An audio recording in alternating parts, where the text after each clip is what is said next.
Hi friends, এটা আমার new channel review রাজের প্রথম রিভিউ রিভিউটা হলো আমার নিজের বাইক সিবি হর্নেট হন্ডার। Please show the logo. গাড়িটা কেনার আগে আমি ইউটিউবে প্রচুর ভিডিও দেখেছিলাম, প্রতিটা ভিডিও হিন্দি এবং ইংলিশে করা হয়, বাংলা একটাও নেই। তো বাংলার ছেলেদের সুবিধার জন্য, ওয়েস্ট বেঙ্গলের ছেলেদের সুবিধার জন্য আমি নতুন ভিডিওটা শুরু করেছি, ইউটিউব চ্যানেলটা শুরু করেছি। তো শুরু করার আগে গাড়িটার কিছু ভালো দিক, খারাপ দিক, মাইলেজ, ব্যাটস, এই সব কিছু আমি বলবো। সিবি হর্নেটের এই গাড়িটা হলো 160cc 160R 160 মানে 160cc গাড়ি, বাট আর মিনস হলো রেস, অর্থাৎ শর্ট পিক আপ। গাড়িটা যদি তোমরা কখনো চালিয়ে থাকো তাহলে তোমরা বুঝতে পারবে গাড়িটা কতটা পাওয়ারফুল। তো গাড়ির পাওয়ার আছে। আর সত্যি বলতে গাড়িটা কেনার সবচেয়ে বড় এবং প্রধান লক্ষ্য হলো ইমপ্রেস। আমি কলেজে পড়ি কেন? কারণ হলো মেয়েগুলো আছে কলেজে, মেয়েদের পছন্দ করতে এমন একটা গাড়ি কিনতে হবে। ভাইজের গাড়ি তো প্রচুর আছে, R15 CBR, দ্যাটস সব কুল বাইক, সব স্পোর্টস লুক ফাটাফাটি। কিন্তু আমি ন্যাগেট গাড়ি খুব পছন্দ করি পার্সোনালভাবে। তো ন্যাগেট গাড়ির ভিতরে আমার চোখের সামনে ছিল দুটো গাড়ি, একটা FZS আর হর্নেট। তো গাড়ি দুটো কেনার আগে আমার একটা বন্ধুরা আছে FZS, ওই গাড়িটা আমি চালিয়েছি, গাড়িটা খুব সুন্দর আমার। বাট আমি আরেকটু বেটার চাচ্ছিলাম। তো আমি হন্ডার mileage, just for mileage and show and impression, সব কিছু সিবি হর্নেটটা দারুণ। গাড়িটা করেছে ম্যাট ফিনিশের সাথে অরেঞ্জ কালারের মেট, এই যে হালকা যে মানে এই স্টিকারগুলো করেছে, এগুলো খুব অসাধারণ। স্পোর্টস একটা লুক, একটা স্পোর্টস একটা ভাব দেয়। এমনকি এখানে অল্প কিছু ভাইজারেরও ব্যবস্থা করা আছে, দারুণ। গাড়িটার আছে এই যে তোমার যে লেগটা, অনেকে আছে তোমার এই লেগ গার্ডটা গুরুত্ব দেয় না, বাট লেগ গার্ডটা খুব ইম্পর্টেন্ট। গাড়িটা আমি না হলে 10 থেকে 15 বার পড়ে গেছি গাড়িটা নিয়ে। সমস্যা হচ্ছে দাঁড়াতে অসুবিধা হয়, একটু সমস্যা হয়। গাড়িটা অত্যন্ত খুবই ওয়েট, এই কারণে রাস্তাটা খুব দারুণভাবে গ্রিপ করে চলে। গাড়ির যে চাকাগুলো আছে, আমারগুলো হলো এমআরএফ এর টায়ার, এবং গাড়িগুলো যে চাকাগুলো CBR 250-র মতো মোটা। তো কী হয় এটা গাড়ি গেট আপের সঙ্গে সঙ্গে তোমার মোড় ঘুরতে সুবিধা হয়, ব্যালেন্সিংয়ে দারুণ করে। তো এই কারণে মোটা চাকা। এবং আমার মনে হয় এই দামের, এই 1,02,000 বা 1,97,98 এইরকম প্রাইসের ভিতরে এর থেকে বেটার গাড়ি হয়তো নেই আমার মনে হয়। গাড়িটার কিছু ভালো দিক এবং খারাপ দিক আমি আপনাদের সামনে বলবো। ভালো দিক হলো হন্ডার এই গাড়িটা আছে CBS, অর্থাৎ কম্বি ব্রেকিং সিস্টেম, দুটো ডিশ। আমি নিয়েছি দুটো ডিশের ভেরিয়েন্ট। এই গাড়ির 4টে ভেরিয়েন্ট পড়ে, একটা হলো single dish CBS, double dish CBS, double dish এমনি, এরকমভাবে ভ্যারাইটি করা আছে।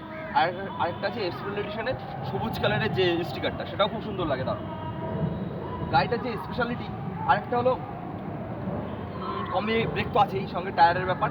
হ্যাঁ, গাড়িটা করেছে পুরো ডিজিটাল। এই সময়ের এই ডিজিটাল লোগোটা বিরাট ব্যাপার একটা। এখনকার সময় সব কিছু ডিজিটাল, আধুনিক জিনিস চলছে। তুমি যদি অ্যানালগ ইউজ করো, তুমি বাইরে গ্রুপের থেকে, গ্রুপে থাকতে গেলে ডিজিটালের দরকার। তো ডিজিটাল উইন্ডের যে পার্টসগুলো ব্যবহার করা হয়েছে একদম খারাপ নয়, মোটামুটি ঠিকই আছে, ভালো কোয়ালিটির। এটাও ফাইবার। গাড়িটার সামনে এই যে গাড়িটার এই যে বুকের উপরে যে কাজটা করেছে, এটা হলো কার্বন ফাইবারের, নট স্ক্র্যাচ, মানে কোনো দাগ যেন না পড়ে এরকম একটা অবস্থা করেছে। আর গাড়িটার একটা মাস্কুলার একটা ব্যাপার আছে, এটা জিম ফিম করা একটা ছেলে, সেরকম একটা ব্যাপার, মেয়েরা খুব পছন্দ করে। আমি তো উপকৃত হচ্ছি, তোমরা হয়তো হতে পারো। গাড়িটার এই যে পিছনে যে সিংহের ব্যাপারটা আছে, এর একটা সুবিধা এবং একটা অসুবিধা মানে এখনকার এরকম জিনিস খুব একটা বেশি একটা চলে না, এখন সবাই একটু বেশি পিছনটা উঁচুটা আরেকটু উঁচু লাগে, তখন এই জিনিসগুলো থাকে না।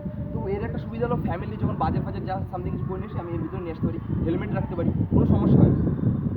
আর গাড়িটার যে খারাপ দিক, দুটো খারাপ দিক আছে।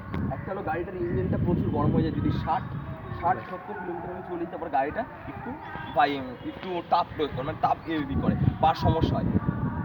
তাছাড়া এমনি কোনো সমস্যা নেই। আর মনোসকার দারুণ। গাড়িটার এই পিছনে যে ব্যাকলাইট সিস্টেমটা আছে এটা ইউনিক, এটা কোথাও নেই, কোনো গাড়িতেই নেই। তুমি বিদেশে যাও আর যেখানে যাও এরকম ইউনিকনেসটা তুমি পাবে। আর কি বলি, সামনে হেডলাইটটা,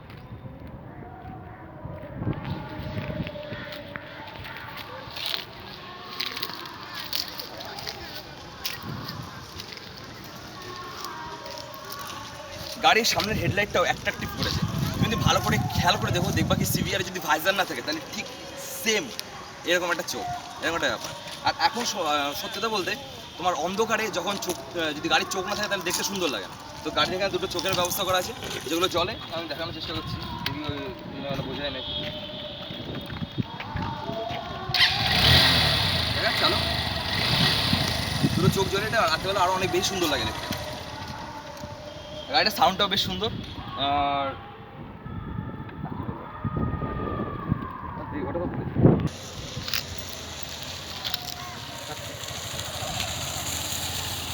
ঠিক আছে। এখানে রাখো। হাই ফ্রেন্ডস, এটা আমার বন্ধু রাজ। হাই। তো ও গাড়িটা চালিয়েছে, ওর কাছে একবার জানা যাক যে গাড়িটা কেমন। রাজ প্লিজ ডিসক্রাইব। তো ও এতক্ষণ কিছু বলেছে, আর কিছু বলার নেই।